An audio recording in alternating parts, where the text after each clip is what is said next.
चलो चलते हैं और सूरज में दरवाजा लगाते हैं कि कितनी रोशनी बाकी है अंदाजा लगाते हैं। दो तालियों में डॉक्टर सवाल चाहते हैं।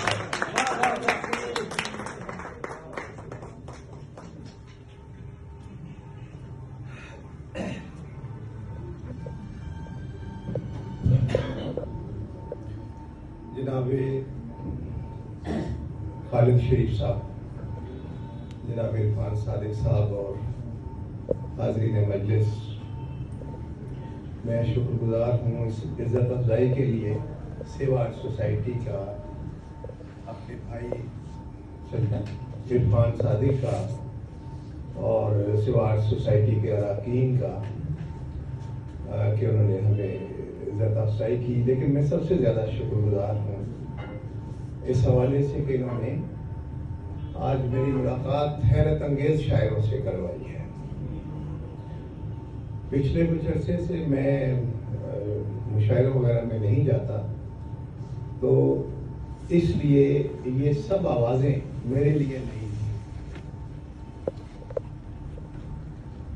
ये जो आवाज़ें मैंने आज सुनी है मेरे लिए सारी आवाज़ें नहीं है। सच्ची बात, मैं दो बातें करना चाह रहा हूँ छोटी छोटी, फिर मैं आपको कुछ सुनाता हूँ।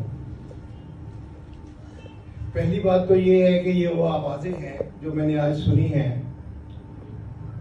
जो मर्जी कर ले नकाद, हमारे इन आवाजों को नजरअंदाज नहीं किया जा सकता।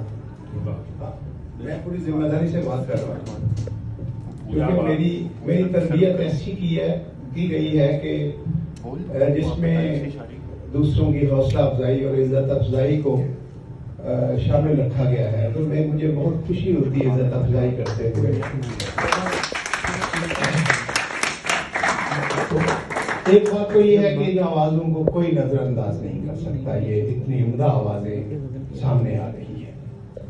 दूसरी बात ये है कि हमारी गजल का मसला रहा है किसी और सदी के मसाइल को, किसी और सदी की रूह असर को, किसी और सदी की ये सेंसिबिलिटी को रिप्रेजेंट करती रही है।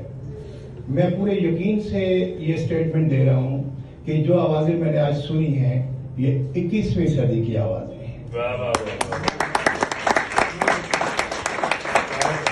मुझे बहुत ही खुशी हुई। मैं सबके नाम ना तो मुझे याद हुए ना मैं ले सकता हूँ, लेकिन मुझे हर आवाज ने चौंकाया आज। और मैं बड़ी देर सोचता रहा कि इन बच्चों को क्या सुनाया जाए। ये इतने अच्छे शायर हैं और उतने ही अच्छे सामे हैं, और ख़ास तौर पे इस बेटी की आवाज़ ने मुझे बहुत चौंकाया है, इतने सलीका।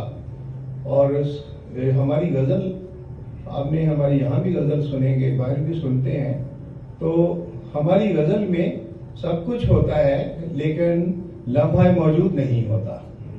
तो ये लम्हा मौजूद की शायरी है।